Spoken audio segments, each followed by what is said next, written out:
sick millionaire begs his virgin maid to spend the night with him because... The sky over New York that morning was covered in a thin layer of gray clouds, mirroring the mood of Claire Bennett as she stood before the wrought iron gate of the old brownstone tucked away in the Upper West Side, just a few blocks from Central Park. Wearing a beige trench coat and a pair of worn flats, Claire clutched her bag tightly and took a deep breath. She had been preparing for this interview all week. As a cardiac care nurse with 2 years of ICU experience, she knew this opportunity, becoming a private nurse for a high-profile patient, could completely change her life and her mother's. At 27, Claire lived with her mother in a small apartment in Brooklyn.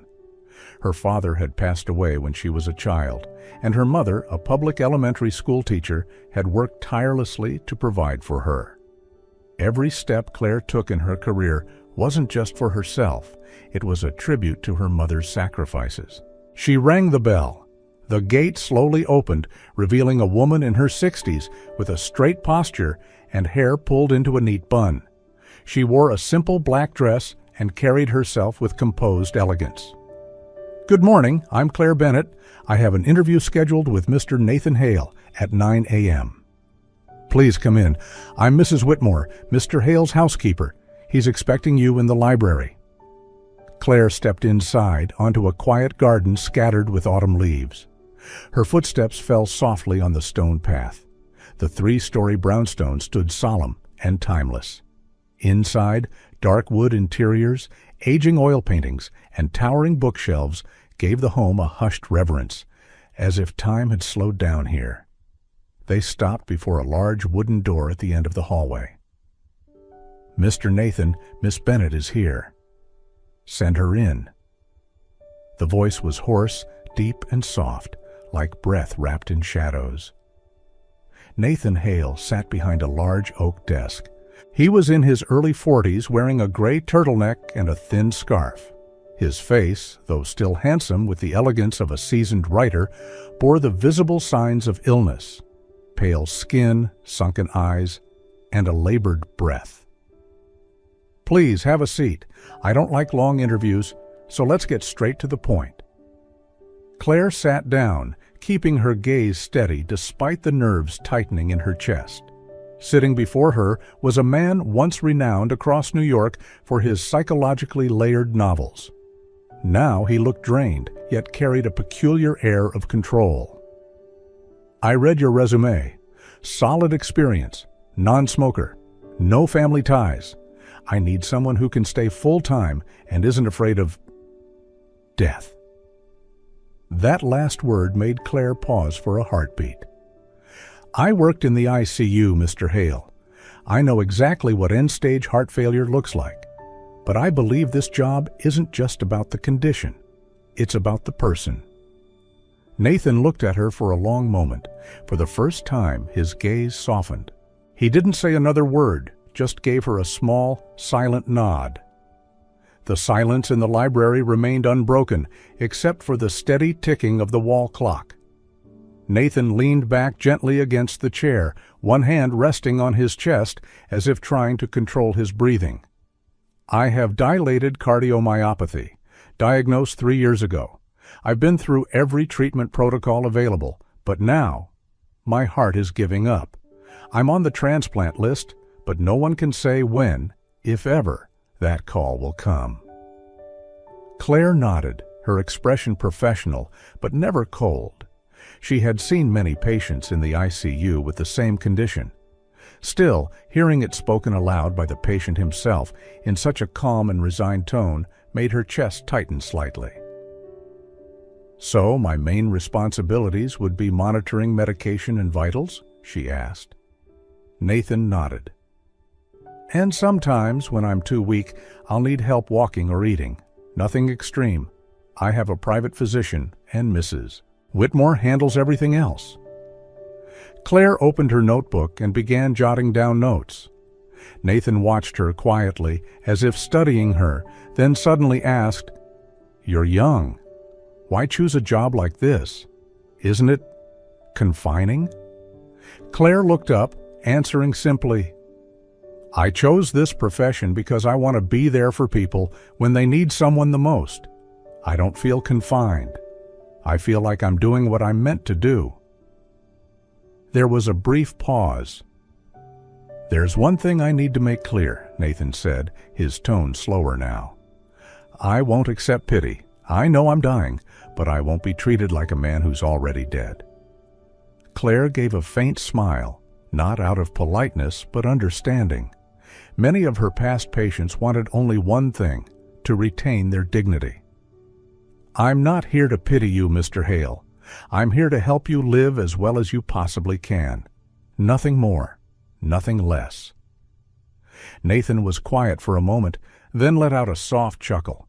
"That's the best answer I've heard yet." He stood up slowly and extended his hand. "If you're ready, you can start on Monday. Mrs. Whitmore will walk you through the house and daily routines." Claire shook his hand. It wasn't firm, but it was warm and sincere. As she stepped out of the library, Nathan added, his voice more subdued, "Thank you for not looking at me like I'm already gone." Claire turned back, locking eyes with him. "Because you're not, Mr. Hale. You're a man who's still fighting, and that deserves respect." And so, on a breezy Monday morning, Claire stepped through the gate of the brownstone once more, this time not as a job candidate, but as the private nurse to a man quietly suspended between time and fading light. Mrs. Whitmore led her upstairs to the second floor, where a small room had been prepared. It was simple but warm, a single bed by the window overlooking the garden, a desk, and an old bookshelf. The room carried a silence so profound it felt as though time itself moved slower there. The house ran on a structured routine. Nathan rose at 7, had breakfast at 7:30. Claire would monitor his vitals before and after meals, manage his medications, and occasionally assist with walking or garden strolls if his condition allowed. On her first morning, Claire knocked on his door. Nathan was already awake, sitting at the edge of the bed in a dark robe. His eyes looked tired, but seemed to brighten ever so slightly when she entered. Their initial interactions were quiet, almost clinical. Claire worked efficiently and gently, checking vitals, organizing pills, recording notes in her small notebook without unnecessary conversation. Nathan didn't speak much, but he watched her closely. Something in his gaze, curious, cautious, suggested he was measuring the presence of a stranger in a world he had sealed off long ago. Breakfast was served in the ground floor dining room, where Mrs. Whitmore had laid out a light meal according to his dietary needs. Claire sat across from him, keeping a respectful but not distant posture. As he sliced into an apple, he asked casually about her family. She told him about her mother in Brooklyn, a schoolteacher, that her father had died when she was little. Her voice was even, honest, not dramatic, just real. Nathan grew quiet afterward. His eyes drifted toward the garden window. Claire sensed that her story had stirred something dormant in him. The days that followed moved in a steady rhythm. Claire worked with the calm precision of someone used to the fragility of life. Nathan, for his part, remained stoic, never complained, never asked for more than was necessary.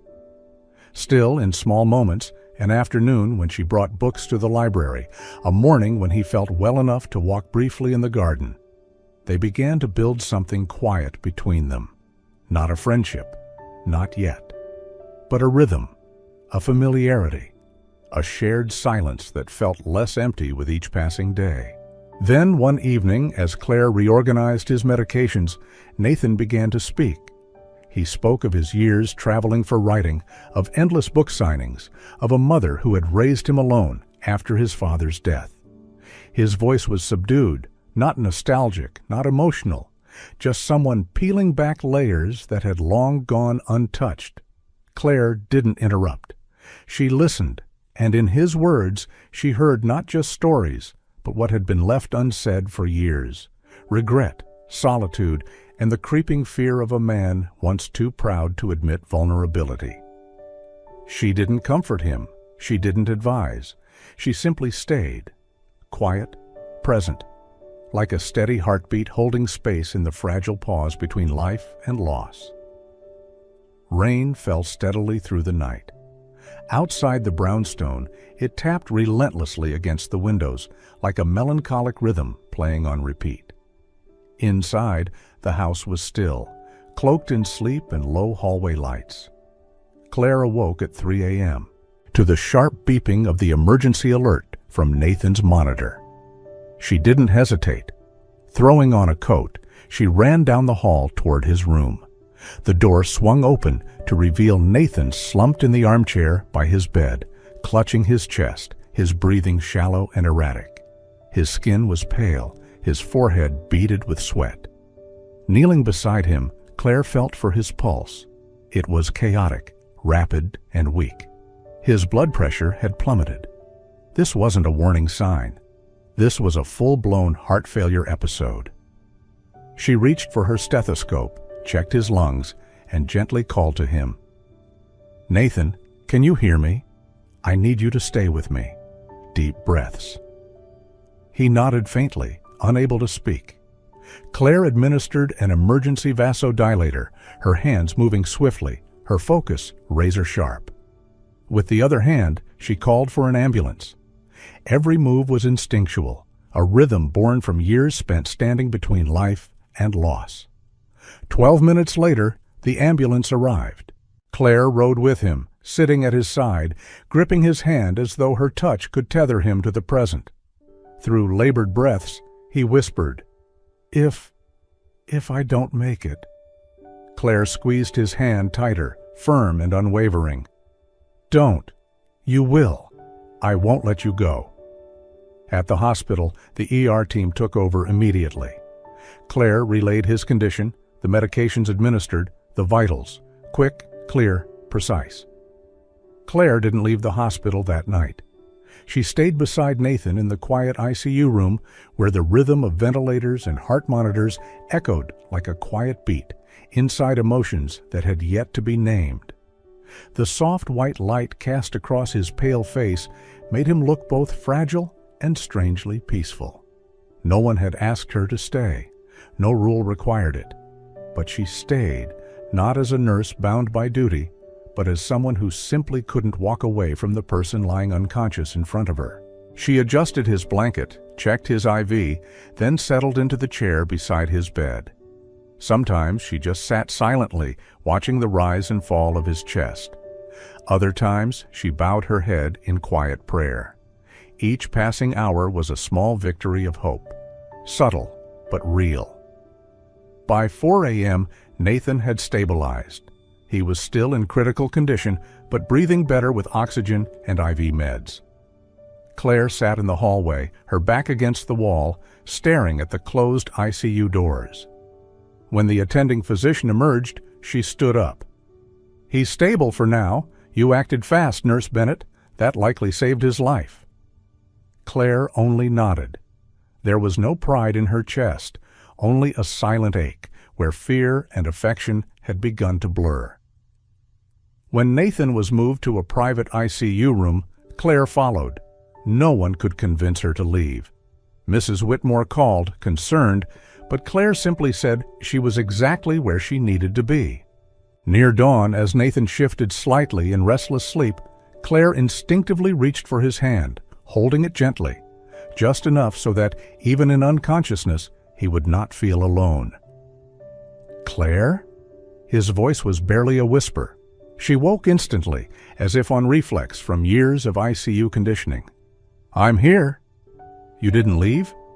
She shook her head, a soft smile flickering beneath weary eyes. "I promised I'd stay, and I did." And when he opened his eyes again that morning, the first thing he saw was her. There was no longer caution in his gaze, no trace of formal distance between patient and caregiver.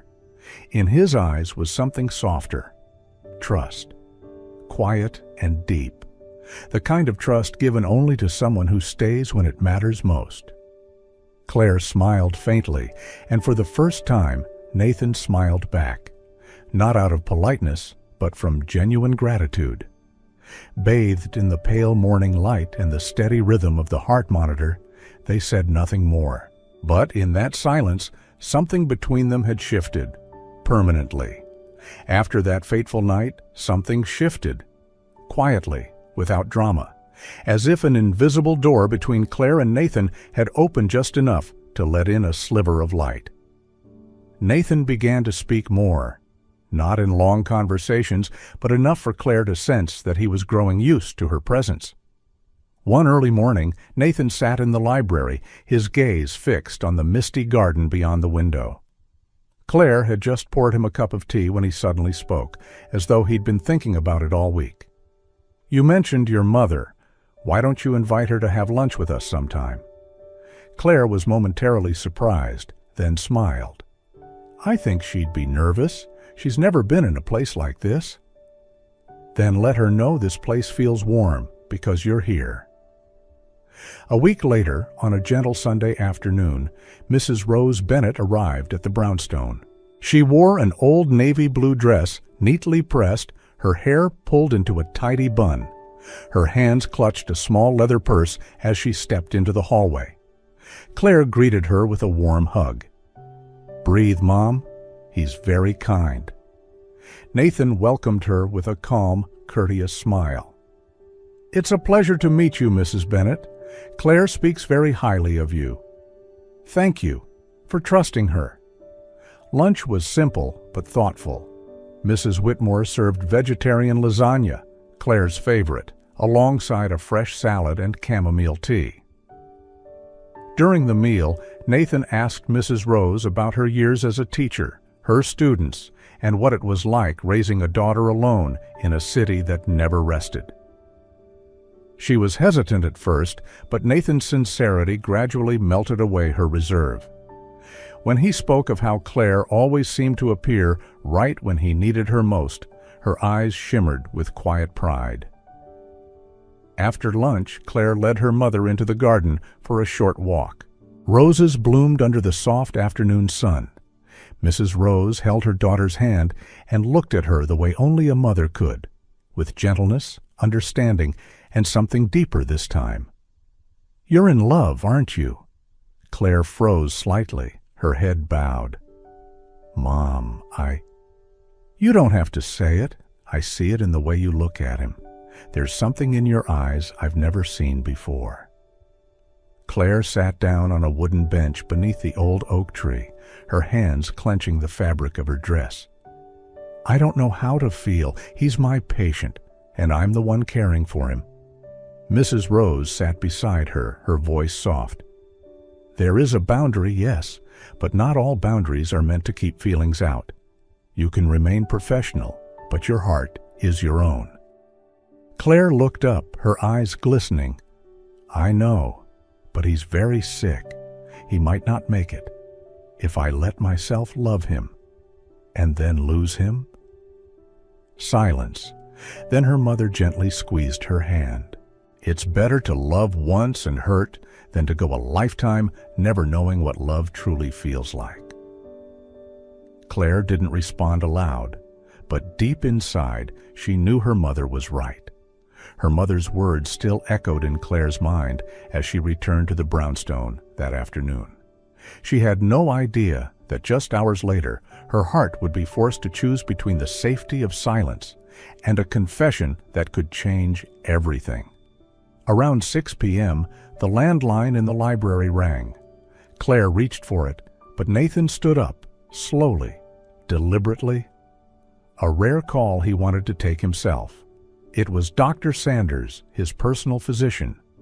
And the news was what they'd been waiting for over the past months. A matching donor heart had been found. The donor was a 29-year-old man who had passed away in a traffic accident. His family had agreed to donate his organs. Claire stood frozen by the window, sensing the shift in the room, hope and fear coiling together, life and fate colliding. On the ride to the hospital, Nathan remained silent. Claire sat beside him, holding his hand, not speaking either. But when the ambulance stopped at the ER doors, he turned to her, his eyes no longer guarded, but filled with quiet emotion. If I don't wake up after this surgery, there's something I need to say." Claire didn't answer. She simply squeezed his hand. "You've changed my life. You've made me believe I could love again. And if this is the last face I ever see, I want it to be yours." Those words broke something loose inside her.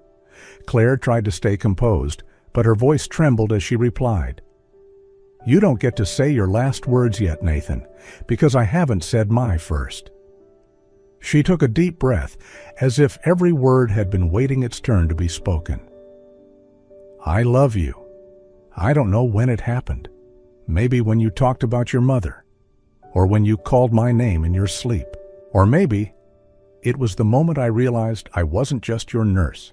I was someone who needed you to live." Nathan's eyes welled with tears. He reached up to gently touch her cheek, his face trembling, whether from emotion or fear, no one could tell. And then they kissed. A first kiss full of tears and promise, not loud, but certain. "I'll come back," Nathan whispered, "not just for the new heart, but for you." The surgery began at 9 p.m. Claire was asked to wait outside, in what would become her entire world for the next 12 hours. She sat in the waiting room, surrounded by cold lights and hard plastic chairs, clutching the worn scarf Nathan used to wear on chilly mornings. Time passed, or stood still. It was hard to tell. Claire closed her eyes and let the memories rush in. Her first day at the brownstone, the way he said, "I won't accept pity." The first time he smiled when she brewed the tea just right. Their quiet mornings in the garden, his voice as he spoke about the unfinished novel. Each memory returned like a slow-spinning reel of film. And now, she didn't just hope he'd survive. She hoped he'd live fully, with a new heart, and a love not yet fully bloomed. And then came the longest night of her life, the night that would determine whether all they had shared was memory or the beginning of forever. The surgery lasted 11.5 hours.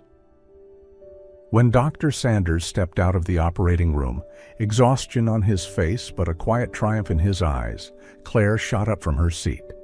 He spoke only one sentence. The transplant was a success. Claire burst into tears, this time from relief. For the first time in days, she allowed herself to hope, without fear. Nathan was transferred to the ICU. He remained unconscious for the first 3 days, under sedation and exhaustion. Claire stayed with him alongside the medical team, monitoring every reading, every breath. On the morning of the 4th day, he opened his eyes. Claire had fallen asleep, slumped over the edge of the bed, her hand still holding his. When she felt his fingers gently squeeze, she awoke instantly. "Nathan?" He couldn't speak yet, but gave a faint nod. There was light in his eyes again, weak but unmistakably alive. Claire smiled through her tears. "You did it.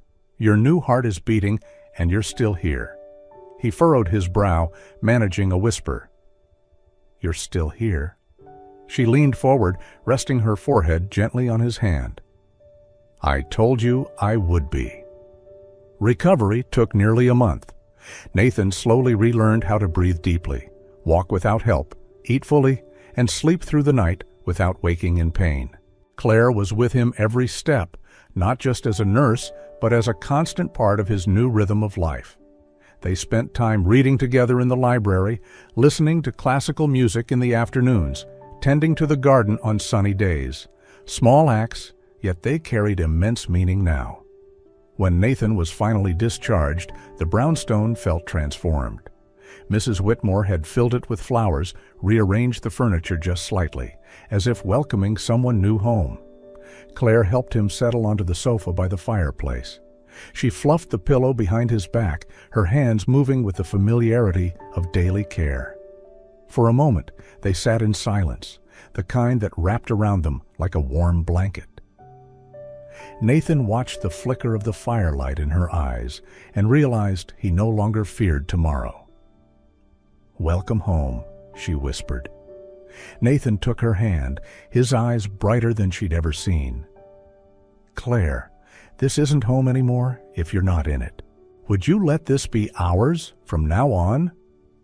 Claire froze for a heartbeat. Her chest tightened, not from surprise, but from a quiet certainty she'd tried not to admit. Nathan smiled softly and pulled out a small velvet box from his robe pocket. Inside was a simple silver ring, elegant, understated, like him. "I can't wait any longer. Life gave me a second chance, and I want to spend it with the woman who saved mine." Claire's voice caught in her throat. Her heart, once guarded by years of responsibility, now broke open to something terrifying and true. "Yes," she finally whispered. "Yes, I will." They embraced in the golden light of the setting sun, in the very room that once held only silence, now full of love, finally spoken aloud. No grand speeches, no audience, just two people, and two hearts, old and new, beating in perfect rhythm. And so, after everything they had faced, they began writing a new chapter, no longer colored by illness or loss, but by the gentle hues of spring, with a love strong enough to bloom amid life's most fragile moments. On a soft spring morning, the garden behind the Hale brownstone bloomed in gentle shades of white, lavender, and pale gold.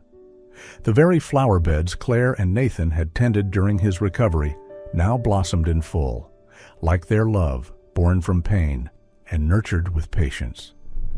The wedding took place where they had once strolled in the early misty mornings, where they had paused beneath the old maple tree to share secrets and silences.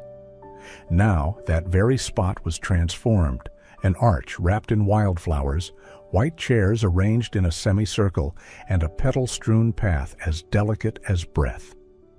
There weren't many guests, only those who truly mattered. Rose, Claire's mother, was there. Mrs. Whitmore, the housekeeper who had witnessed every turning point.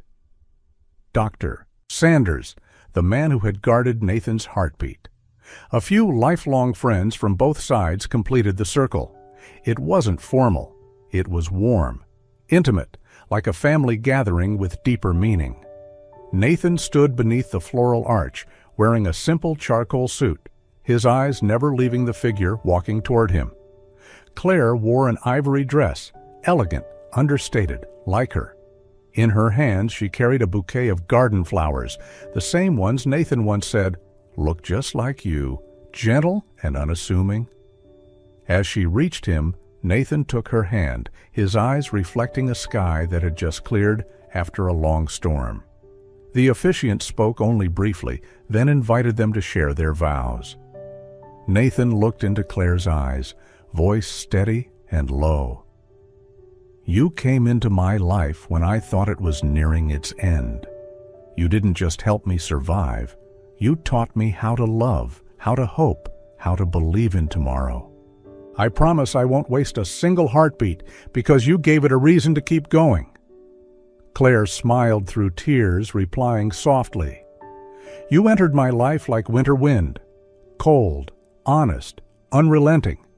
And from you, I learned how to warm my own soul with love. I promise to stay by your side on days of strength and days of weakness, because I don't just love your heart. I love the man who chose to live again, for me." Applause followed as they were pronounced husband and wife.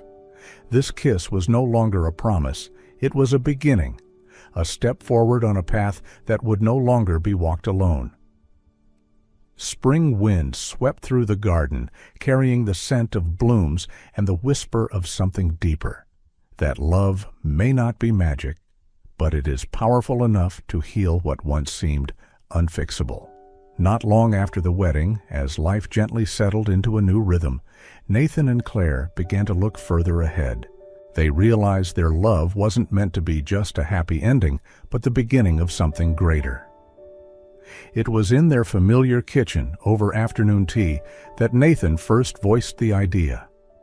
"I once had everything and still felt empty, but fighting for my life taught me that the most valuable thing isn't what we own. It's who we share it with." Claire nodded silently. During those long hours waiting outside the operating room, she had met many families, people from far away, with no place to stay, burdened by both financial stress and emotional despair. That's when the vision took shape, a nonprofit foundation named the Hail Heart Initiative, created to support heart patients and their families, especially those facing financial hardship. Their first project was Claire's House, a free lodging facility for relatives of heart patients undergoing long-term treatment at the city's central hospital. Nathan funded most of the construction and operations, while Claire, with her medical background and empathetic heart, stepped in as lead coordinator. She designed a dual support model. On one hand, a clean, fully equipped facility located just minutes from the hospital. On the other, a space for emotional care where families could feel heard, supported, and never alone. Every Saturday afternoon, Claire organized small group sessions, inviting psychologists and physicians to speak. Over time, they created a warm, resilient community among people who had once arrived as strangers, but found unity in shared worry and hope. A small corner of the courtyard was transformed into a garden where family members could plant a flower or a tree in honor of their loved one, a living symbol of prayer. Claire often took children there, teaching them how to water plants, as a quiet way of nurturing hope. When Claire's house was officially opened, there were no red ribbons or grand speeches. Just a circle of people holding hands in a garden, knowing that they were no longer alone. Nathan held Claire's hand tightly, his eyes misty as he read the inscription above the entrance gate. Claire's House, where love keeps healing. Nightfall blanketed the garden in silver light. The moon hung low and soft, casting a quiet glow over the winding paths. Nathan and Claire sat side by side on the old bench beneath the maple tree, the very spot where they first truly saw each other beyond the surface. They said nothing at first, just sat still, letting the sounds of night fill the air around them. After everything, words were no longer needed to understand. Nathan spoke first. "I still remember the first time you came here, the way you looked at this house, with caution, but also determination. And I thought, this is just another person passing through." Claire smiled. "And yet, I stayed." They looked up at the swaying leaves, touched by moonlight. "I never thought I'd fall in love again, let alone love this deeply. And you came, just when I had nothing left to lose." "Same for me, Nathan. I didn't come here to find love. I came to do my job, to care for a patient. But then you taught me something." "What did I teach you?" Claire smiled gently and gave his hand a small squeeze. "That sometimes love doesn't come to be found. It comes to save us." They fell silent again, leaning into each other as memories played like soft film reels. The quiet blood pressure checks, that first morning tea, the night in the hospital when he whispered, "Thank you for not leaving."